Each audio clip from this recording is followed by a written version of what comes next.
এই আমল নামা দেখে আল্লাহর কসম নবী জিজ্ঞাসা করবে, উম্মত এত বড় বেইজ্জতি তুই আমারে কেমনি করলি? উম্মত আমার সামনে এটা তুই কি দিলি? তুমি কি জানো উম্মত, আমি 23টা বছর টানা তোর জন্য কেঁদেছিলাম উম্মত। আমি এমন কাঁদা কাঁদছি রে উম্মত তোদের জন্য। এশার নামাজের পরে দাঁড়াইছি, ফজরের আজান পর্যন্ত আমি আমার মালিকের কাছে তোদের জন্য, উম্মতের জন্য চোখের পানি ফেলে কাঁদছিলাম। আমার এত চোখের পানি তোর দিল গলাইতে পারলো না। আমি তায়েফের পাথরের আঘাতে আমার পিঠটা চালনির মতো ছিদ্র ছিদ্র হয়ে গেছে রক্তে। আমি বুকে পেটে 2টা পাথর বাঁধছি ক্ষুধার কষ্টে। আমি উহুদের দান্দান শহীদ করা রক্তে উহুদের ময়দানে পড়েছিলাম বেহুশ হয়ে। আমার ঘরের চুলায় 3 মাস রান্নার জন্য কোনোদিন চুলায় আগুন জ্বলে নাই। আমার এত চোখের পানি, এত রক্ত, এত ক্ষুধার কষ্ট, কিছুই তোর মন গলাইতে পারলো না, তোরে সেজদা দিতে পারলো না। এটা আমার সামনে কি আনলা? আমি এই আমল নামা নিয়ে আল্লাহর সামনে কেমনে দাঁড়াবো? আমি কেমনে বলবো আমার মালিকের কাছে আমি কি সুপারিশ করব? আমি কেমনে বলবো রব্বুল আলামিন এটা আমার শ্রেষ্ঠ নবীর শ্রেষ্ঠ উম্মতের আমল নামা? বল ভাই আমার, তুমিই বলো, তুমিই বলো।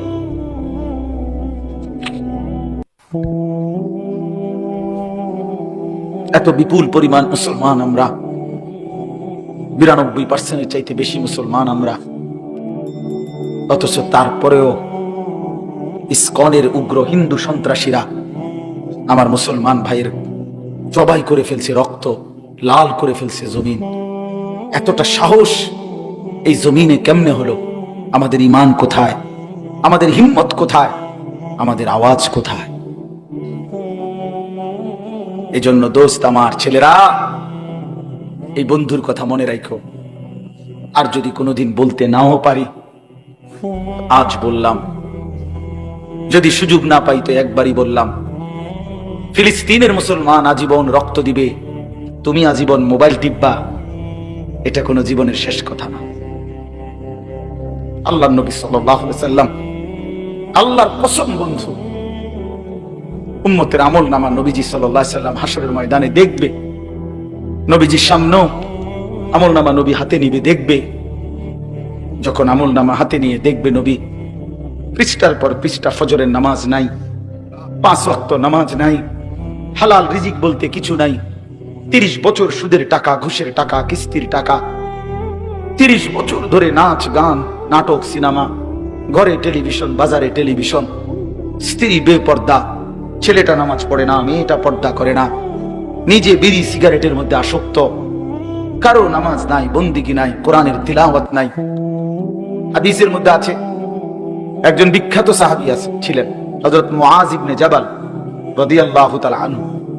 এই সাহাবীকে নবীজি একদিন, হযরত মুআজ ওনার হাত ধইরা নবীজি ওনাকে বললেন, ইয়া মুআজ ইন্নী উহিব্বুক, আমি তোমারে খুব ভালোবাসি। সাহাবীকে বলতেছে, আমি তোমারে খুব পছন্দ করি। তো এই পছন্দের দাবিতে বলতেছি, তোমারে আমি মহব্বত করে বলতেছি, লা তানসা হাযা দুআ, এই যে দোয়াটা, আল্লাহুম্মা আইন্নী আলা যিকরিকা ওয়া শুকরিকা ওয়া হুসনি ইবাদাতিক, আল্লাহ আপনার জিকির, আপনার শুকর, আপনার ইবাদত ভালোভাবে করার জন্য সাহায্য করেন। নবী নিজে ওই সাহাবীকে বলতেছেন, শোনো, তোমারে আমি খুব ভালোবাসি, তুমি এই দোয়াটা পড়তে কখনোই ভুলো না। ওই সাহাবীকে বলছে, তুমি সব সময় এই দোয়াটা পড়ো।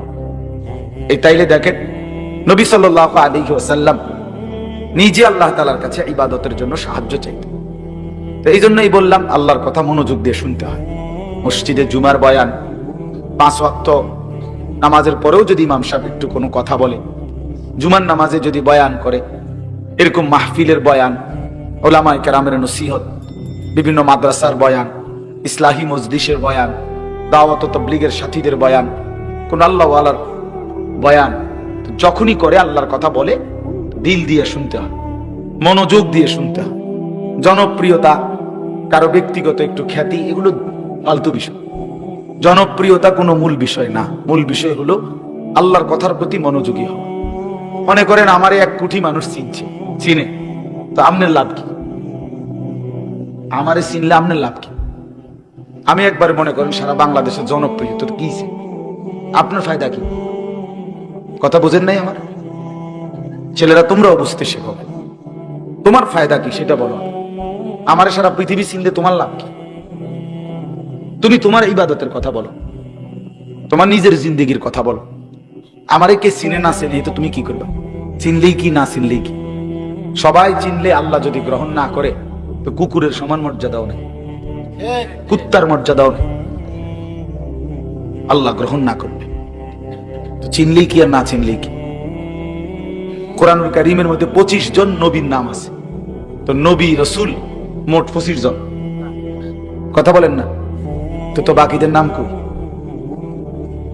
হাদিসের কিতাবের মধ্যে সর্বোচ্চ তারিখে, ইতিহাসের কিতাবে আরবি একসাথে 313 জন বদরি সাহাবীর নাম আছে। আরো যদি সব মিলায় 2-4-5 হাজারের নাম সর্বোচ্চ হইতে পারে, তো সাহাবী কি 5,000? তো বাকিদের নাম বিদায় হজ্জের মাঠে আরাফাতের ময়দানে আল্লাহ নবী সাল্লাল্লাহু আলাইহি সাল্লাম 1.25 লক্ষ সাহাবীর সামনে ভাষণ দিয়েছেন, তো ওনাদের নাম কই? ওনাদের নাম তো কেউ জানে না। এই পৃথিবীতে যে কয়জন আউলিয়া কেরামের নাম কিতাবের মধ্যে আছে, উনারাই তো আউলিয়া কেরাম নাকি? এই কয়জনই তো। সারা পৃথিবীতে এই 1,500 বছরের ভিতরে বুজুর্গ শুধু আব্দুল কাদের জিলানী, জুনায়েদ বাগদাদি, বাইজিদ বোস্তামি, এই 3-4 জনই নাকি? তো বাকিদের নাম কই? বাকিদের নাম কই? নাম নাই, এরকমই বেশি। কথা বুঝেন নাই? পৃথিবী জানে না, পৃথিবী চিনে না, এমন মানুষই বেশি, এমন মানুষই বেশি। এই বাংলাদেশে এমন অসংখ্য হাজার হাজার আলেমে দ্বীন আছে যারা বাহরুল উলুম, যারা ইলমের সাগর মহাসাগর, কিন্তু বক্তা না। তারা কি না? বক্তা না, ওয়াইজ, নীরবে নিভৃতে 30 বছর 50 বছর বুখারী শরীফের হাদিস, রাসূলুল্লাহ সাল্লাল্লাহু আলাইহি ওয়াসাল্লামের হাদিস সবকের মধ্যে ছাত্রদেরকে নীরবে পড়াইতেছে। পৃথিবী কেউ চিনে না, হাসরের ময়দানে সবাই দেখবে উনি বাদশাহ, উনি বাদশাহ। এজন্য দোস্ত আমার, বন্ধু আমার, আল্লাহর কথার দিকে মনোযোগী হও, আল্লাহর কথার দিকে মনোযোগী হও, আল্লাহর কথার দিকে মনোযোগী হও। কোরআন শরীফে আছে হযরত মুসা আলাইহিস সালামকে আল্লাহ তাআলা বলছেন তুর পাহাড়ে প্রথম যেদিন কথা বলে সেদিন আল্লাহ তাআলা বলছেন আনা আখতারতুকা ফাসতামি' লিমা ইউহা, মুসা তোমাকে এখানে কথা বলার জন্য আমি বাছাই করছি, তোমারে আমি পছন্দ করছি। এখন আমি যা ওয়াহি করব, যা বলবো, আমার কথাগুলো ফাসতামি', মনোযোগ দিয়ে শুন। এজন্য প্রিয় বন্ধু আমার, বাপ আমার, ভাই আমার, নওজোয়ান সাথী, এটা মনে রেখো যে আল্লাহ তাআলা আমাদেরকে বাছাই করে এখানে বসাইছে। আল্লাহ যেন বলতেছেন, বান্দা আমি একজন মৌলবী পাঠাইছি, ওর থেকে আমার কয়টা কথা শোনো, কথা আমার, কথা আমার বন্ধুর, ওই এরে আমি পাঠাইছি, ওর থেকে কিছুটা শোনো। তো এই জন্য আল্লাহর কথার দিকে কি হওয়া? মনোযোগী হওয়া। রাসূলুল্লাহ সাল্লাল্লাহু আলাইহি সাল্লামের কথার দিকে মনোযোগী হওয়া। এতে করে একটু আন্তরিকতা দেখলে, মনোযোগ দেখলে, আগ্রহ দেখলে আল্লাহ তাআলা তার চাইতে এগিয়ে হেদায়েত দিয়ে দেয়। ওয়াহদি ইলাইহি মান ইউনিব, আল্লাহ তাআলা বলেন যে আমার দিকে ঝুঁকে আসে আমি আল্লাহ তাআলা তাকে তার চাইতে এগিয়ে হেদায়েত দিয়ে থাকি। বান্দা একটু আসুক, শুধু সে আমার দিকে একটু আগাক, আমি তার চাইতে এগিয়ে তারে আমি আপন করে নেব, তারে আমি কোলে তুলে নেব, তারে আমি কোলে তুলে নেব। লাল্লাহু আশাদ্দু ফারাহান বিতাওবাতি আবদি, নবী সাল্লাল্লাহু আলাইহি সাল্লাম বলেন আল্লাহ তাআলা সবচেয়ে বেশি খুশি হয়, সবচেয়ে বেশি আল্লাহ খুশি হয় বান্দা যখন গুনাহ ছেড়ে দিয়ে আল্লাহর দিকে ফিরে আসে। কদম বাড়াইলেই, গুনাহ ছেড়ে দিলেই, চোখের এক ফোঁটা পানি পড়লেই আল্লাহ ফেরেশতাদেরকে ডাক দিয়ে বলে, এই 7 আসমান সাজিয়ে দে, আমার জান্নাত সাজায়া দে। সুবহানাল্লাহ। ফেরেশতারা সাজায়া দিয়া বলে, আল্লাহ আসমান কেন সাজাইলেন, জান্নাত কেন সাজাইলেন? রব্বুল আলামিন বলে, আসলাহাল আবদু মাওলাহু, শোনো, এক গোলাম আজকে তার মনিবের সাথে সম্পর্ক ঠিক করে ফেলছে। আমার এক গোলাম আমার থেকে চলে গেছিল রে বহুদিন, ওই আমারে অনেক দিন সেজদা দেয় নাই, অনেক দিন সে আমারে ডাকে নাই, বহুদিন হয় সে হালাল খায় নাই, অনেক দিন আমার নাফরমানি করছিল, আজ সে আমার কাছে ফিরে আসছে। আমার বান্দা তওবা করছে, আমার বান্দা নিজের ভুল বুঝতে পারছে, পেছনের গুনাহ ছেড়ে দিয়েছে, আগামীতে করবে না ওয়াদা দিছে। এই জন্য আমি এই খুশিতে আসমান সাজিয়ে দিলাম, জান্নাত সাজিয়ে দিলাম। এই জন্য বান্দা যখন আল্লাহর দিকে ফিরে আসে, ঝুঁকে আসে, আল্লাহ তাআলা ভীষণ খুশি, ভীষণ খুশি।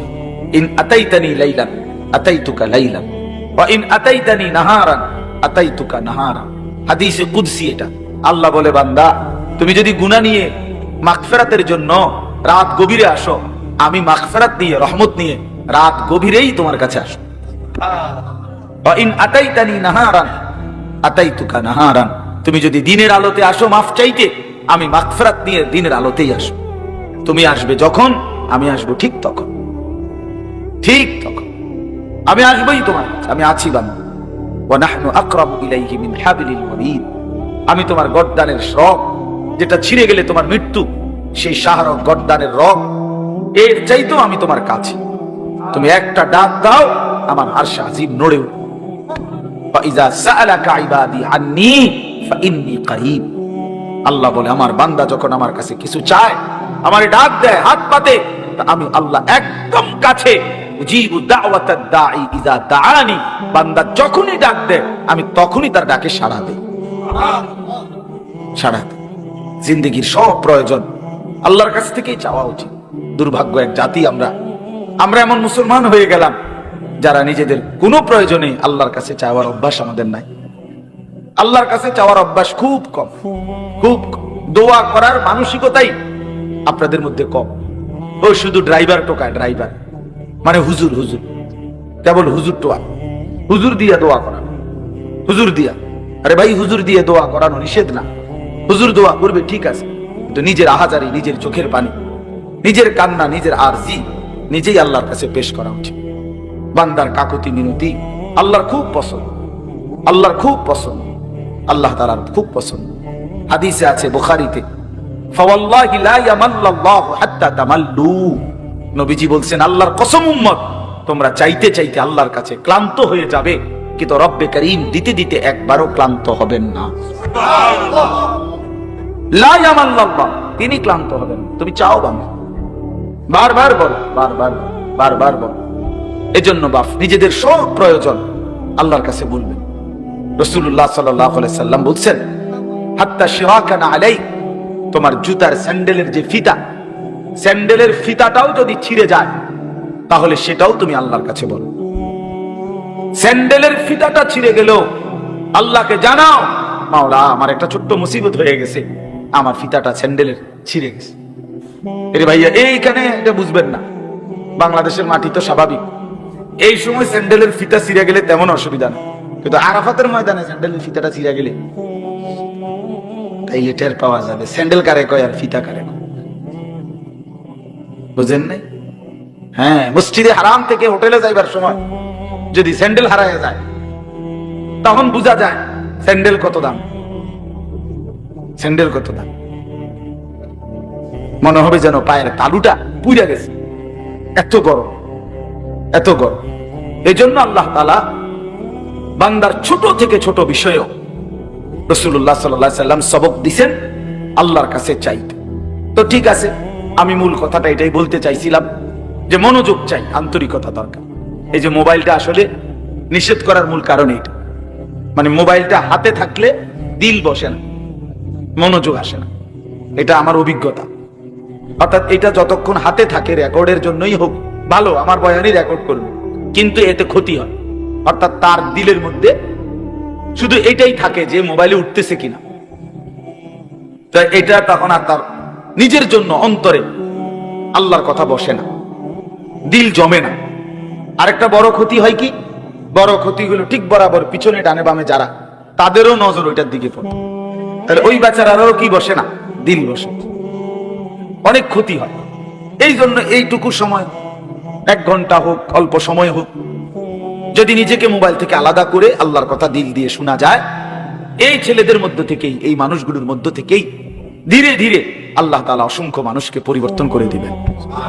আল্লাহ তাআলা আপনাদের সবাইকে উত্তম ভাবে কবুল করে নেন। সবাই মনোযোগী হইলে ইনশাআল্লাহ বরকত হবে। আল্লাহ আমাদেরকে তৌফিক দান করে। কোরআনুল কারীমের 30 নম্বর পারা, কোরআনুল কারীমের 102 নম্বর সূরা, সূরাটা ছোট্ট সূরা, 102 নম্বর সূরা, 30 নম্বর পারা। সূরাটার নাম হলো তাকাসুর। এই সূরার আমি তেলাওয়াত করছি। সূরাটার মধ্যে মোট 8টা আয়াত, শুধু 8 আয়াত, ছোট সূরা। ইনশাআল্লাহ অল্প একটু সময়ের মধ্যে আমি এই সূরাটার সংক্ষিপ্ত তরজমা এবং তার সাথে প্রাসঙ্গিক অল্প কয়েকটা কথা বলি। আল্লাহ আমাদেরকে তৌফিক দেন। সবাই আন্তরিকভাবে শুনেন। আবারও অনুরোধ করতেছি, ডানে বামে কথা বলো না ভাই। নওজোয়ান ছেলে তোমরাও মনোযোগ দিয়ে শুনো বাপ, আল্লাহ তোমাদেরকে বরকত দিবে। এই সূরাটার একটা ফজিলত হলো, এই সূরার 8টা আয়াত মাত্র। প্রিয় নবী সাল্লাল্লাহু আলাইহি ওয়াসাল্লাম বলছেন, যে ব্যক্তি এই সূরা তাকাসুর একবার তেলাওয়াত করবে, তো আল্লাহ তাআলা তাকে 1000 আয়াত তেলাওয়াত করার সমপরিমাণ সওয়াব দান করবে। তার মানে এই সূরাটা কোরআনুল কারীমের প্রায় 6 ভাগের 1 ভাগ, 1/6, মানে 6 ভাগের 1 ভাগের সমান প্রায় এই সূরায় তাকাসুর। এই সূরাটা আল্লাহ তাআলা কেন নাজিল করলেন, একটা ছোট্ট কথা, শানে নুজুল বুঝলে আপনি বুঝবেন কেন নাজিল করলেন। রাসূলুল্লাহ সাল্লাল্লাহু আলাইহি ওয়াসাল্লামের জামানায় মক্কার সবচেয়ে গুরুত্বপূর্ণ, ওই ছেলে এখানে কথা বলবা না, যাও থেকে, অপদার্থ কোথাকার বেটা, কই তোমরা স্বেচ্ছাসেবক কোথায় মিয়া? এতটা অনুরোধ করলাম এতক্ষণ ধরে, কাকে বুঝাইলাম এতগুলো কথা?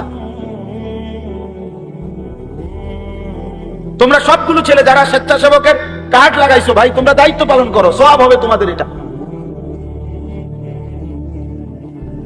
জি বাবা শুনেন, আপনারা মনোযোগ দেন। রাসূলুল্লাহ সাল্লাল্লাহু আলাইহি সাল্লাম উনি মক্কায়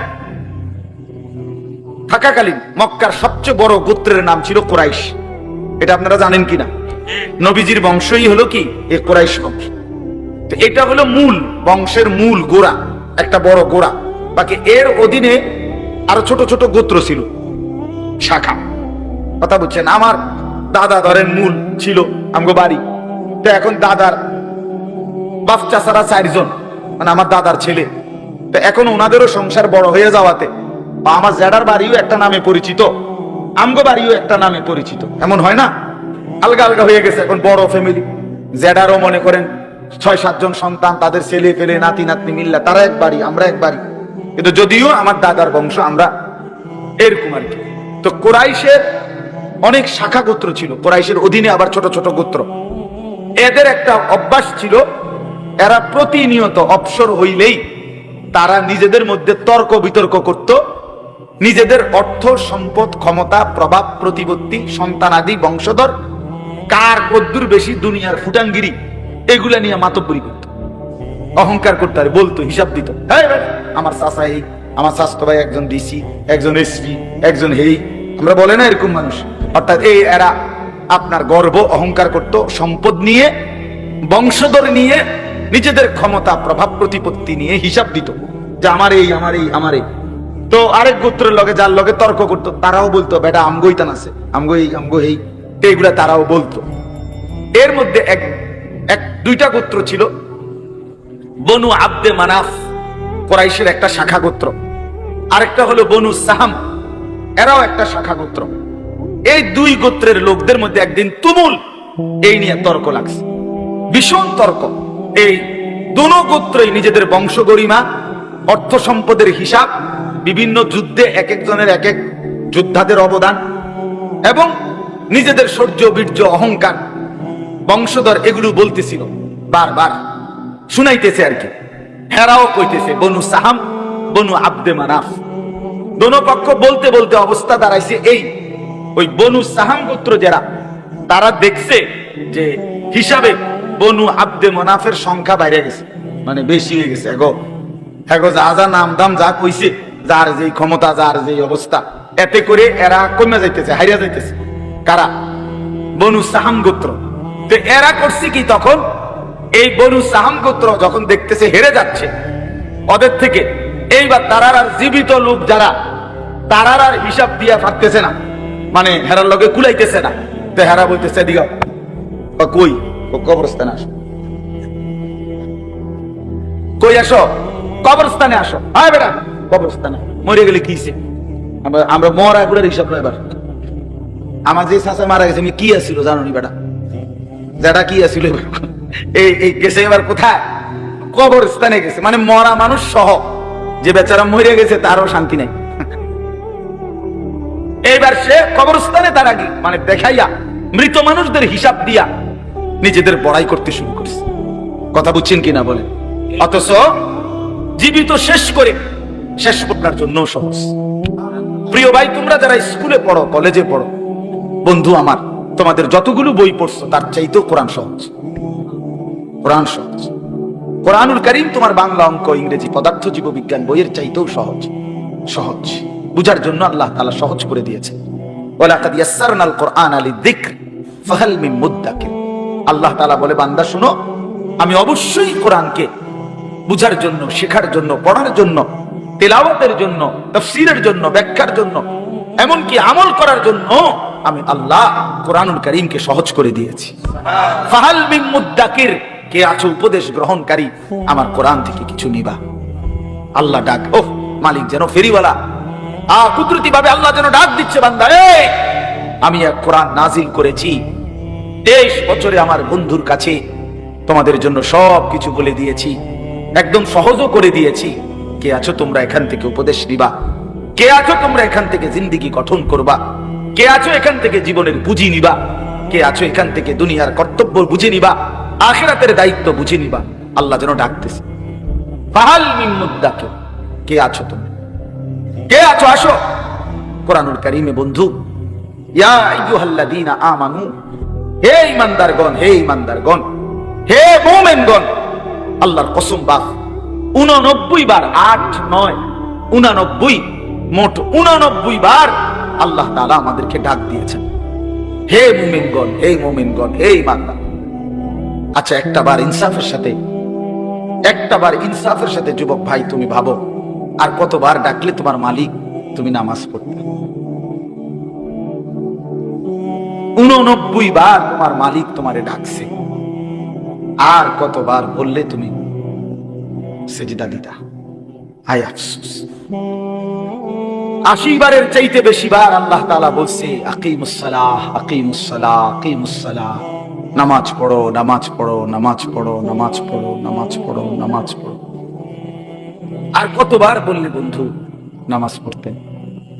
আপনারা যারা নামাজ পড়েন, নামাজ বয়সী অনেক লোক, যে মা নামাজ পড়ে না, যে বোন নামাজ পড়ে না, যে যুবক ছেলে, কিশোর ছেলে, তুমি মুসলমানের ঘরে জন্ম নিয়ে নামাজ পড়ো না, তোমার আল্লাহ তোমার কাছে জানতে চাচ্ছে। কোরআন শরীফের একটা স্পষ্ট আয়াত আছে, একটা আশ্চর্য কথা শোনো ভাইয়া।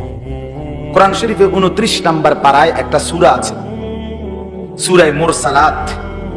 এই সূরাটার নাম কোরআনুল কারীমের, আমি বলতেছি পরে দেখলে কারো মন চাইলে, 77 নম্বর সূরা, কোরআনুল কারীমের 77 নম্বর সূরা। এই সূরাটার নাম হলো মুরসালাত। এই একটি সূরার মধ্যে 50টা আয়াত।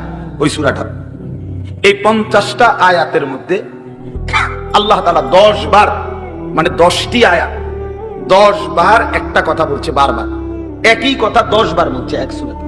কয়বার? কি? ওয়াইলুন ইয়াউমাইদিল লিল মুকাদ্দিবিন, ওয়াইলুন ইয়াউমাইদিল লিল মুকাদ্দিবিন, হে আমার মিথ্যাবাদী নাফরমান বান্দা, শোনো, সেদিন হাসরের ময়দানে তোমাদের জন্য জাহান্নাম।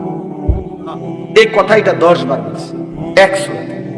ওয়াইলুন ইয়াউমা, এই অপদার্থ, এই বেটা ফালতু বেটা, তুমি বেটা বাহিরে গিয়ে ভিডিও করো বেটা, ফালতু ছেলে বেটা, যা বেটা। এমন 2-1 শ্রোতা না হলে কি হয়েছে বেটা? কেউ রে ছেড়ে দেওয়া যাবে না, সাফ কথা মিয়া। মুসলমানের এই সন্তান আমাদের সন্তান, এরা আমাদের ছেলে। 16 বছর, 14 বছর, 18 বছরের বাপ, মুসলমানের বাচ্চা লাগাম ছাড়া জিন্দেগি যাপন করতেছে। মা, বাবা, অভিভাবক, এলাকার মানুষ, কারো কোনো তত্ত্বাবধান বলতে কিচ্ছু নাই। একটা মোবাইল আর ছেলেটা নিজে জন্তু জানোয়ারের মতো জিন্দেগি কাটাইতেছে, নিজের মতো খায়, নিজের মতো চুল রাখে, নিজের মতো জামা পরে, সারা রাত উলঙ্গ ছবি দেখে, অনলাইনে লাখ লাখ টাকা জুয়া খেলে, মেয়ের পিছনে ঘুরে উলঙ্গ দৃশ্য দেখে। এটা জানোয়ারের জিন্দেগি ছাড়া অন্য কোন জীবন হতে পারে না বেটা। এটা মানুষের বাচ্চার জীবন নয়, মুসলমানের সন্তানের জীবন নয় বেটা। মুসলমান এত পাগল না, মুসলমান এত ছাগল না। আজকে আমি জুমার নামাজে যাইতেছি, আমার এলাকার বাজার গরু বাজার, আমি নিজ চোখে দেখছি, আল্লাহর কসম আমার নিজ চোখে দেখছি, ছাগল বাজারের মধ্যে যে ছাগলটি উঠছে, ওমা 3-4টা মানুষ রূপী ছাগল, এটা ছাগলটির ভিডিও। ওইটা কি ছাগল? তোরে কি কামড়াইছে? তোরে কোন শয়তানে কামড়াইছে? তোরে তুই ছাগল উড়াস কি বলে? একের কসম আল্লাহ আমি নিজ চোখে দেখছি। আপনি বলেন না, ইনসাফের কথা বলো ভাই, তোমরা বলো ভাই, এটা কি?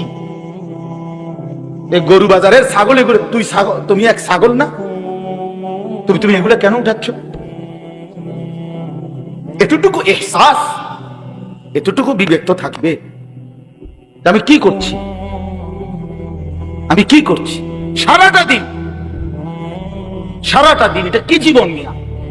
সারাটা দিন মোবাইল, সারাটা দিন নারী, ছবি, নাচ, গান, উলঙ্গ দৃশ্য, সারাটা রাত জিনা ব্যভিচারের দৃশ্য। হায় রে মুসলমানের বাচ্চা, হায় রে বাপ, কে তোরে আল্লাহ চিনাইবে? বাপ কে তোরে মালিক চিনাইবে? 365 দিনে খোদার একটা বছরে তুমি কোনোদিন ফজরের নামাজ পড়ো না বন্ধু। কেউ কি নাই তোমার যে তোমার মনে করায় দিবে যে তোমার একজন আল্লাহ আছে, কবর আছে, আখিরাত আছে? আহা, মা কোথায়, বাবা কোথায়? কেউ তার প্রতি কোনো মায়া নাই। ছেলেটা নষ্ট হয়ে যাইতেছে, চরিত্রহীন হয়ে যাইতেছে, চোখের সামনে একটা সুন্দর জীবন শেষ হয়ে যাচ্ছে, কারো কোনো আফসোস নেই। আফসোস নারী দেখতে দেখতে, ছবি দেখতে দেখতে, বন্ধুদের আড্ডা দিতে দিতে ছেলেটা শেষ হয়ে যাইতেছে। আমরা বুঝি না বাপ, তোমাগো চেহারা দেখলেই তো বোঝা যায়, চুল দেখলেই তো বোঝা যায়, তোমাদের সুরত দেখলেই তো বোঝা যায় কয়জন নামাজ পড়ো আর কয়জন পড়ো না। বোঝা যায় না বাপ? বেনামাজি দেখলেই তো চিনা যায় বন্ধু, বেহায়া দেখলেই তো চিনা যায়, দুশ্চরিত্র দেখলেই তো চিনা যায়, অসভ্যরে দেখলেই তো চিনা যায়, নির্লজ্জ বেহায়াকে দেখলেই চিনা যায়। বহুতই আফসোস, আপনারা জানেন না এটা। বয়স্ক বাবাদেরকে বলছি, আজ মুসলমানের মা বাপ সবাই ব্যস্ততা হলো খাট পালং, সোফা, ফার্নিচার, ইট বালু, সিমেন্ট, টাইলস, এই নিয়ে ব্যস্ত। ঘর সাজাচ্ছে, ফার্নিচার বানাইতেছে, আসবাব কিনতেছে, মজার মজার বাজার করতেছে, 10 আইটেমের রান্না হচ্ছে, খাচ্ছে, ফুর্তি করতেছে।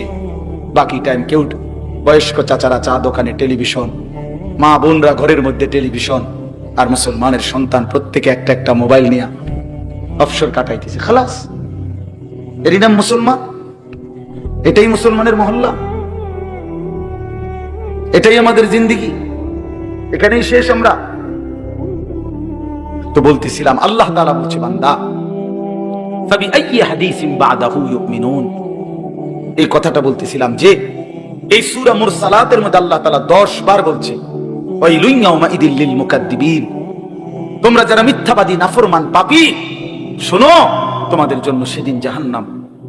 এই 10 বার বইলা আমার ভাই, আমি যে কথাটা বলতে চাচ্ছি, প্রিয় সন্তান, আমার ছেলেরা আমার, শোনো বাপ, আল্লাহ তাআলা লাস্ট কথাটা সূরাটা শেষ করছে একটা কথা বইলা শেষ, ফাবিআইয়ি হাদিসিন বাদাহু ইউমিনুন। আল্লাহ বলছে, আমার বান্দা এরপরে আর কেমনে বললে, আর কতবার বললে, আর কোন কথা বললে, আর কোন কিতাব নাজিল করলে, তুই আমার বান্দা, তুই আমার কথা শুনতি, আমি বুঝলাম না বান্দা, আর কেমনে বললে বুঝতি?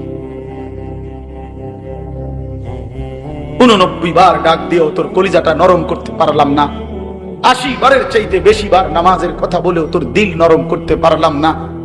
এক সূরাতে 10 বার তোকে 50 আয়াতের মধ্যেই 10 বার বলে তোরে জাহান্নামের ভয় লাগাইতে পারলাম না। ফাবিআইয়ি হাদিসিন বা'দাহু ইউমিনুন। এরপরে আর কি বললে বান্দা, আর কেমনে বললে, এই কিতাবের চাইতে আর কোন কিতাব নাজিল করলে তুই আমার কথা মানতি বান্দা? বল না বান্দা,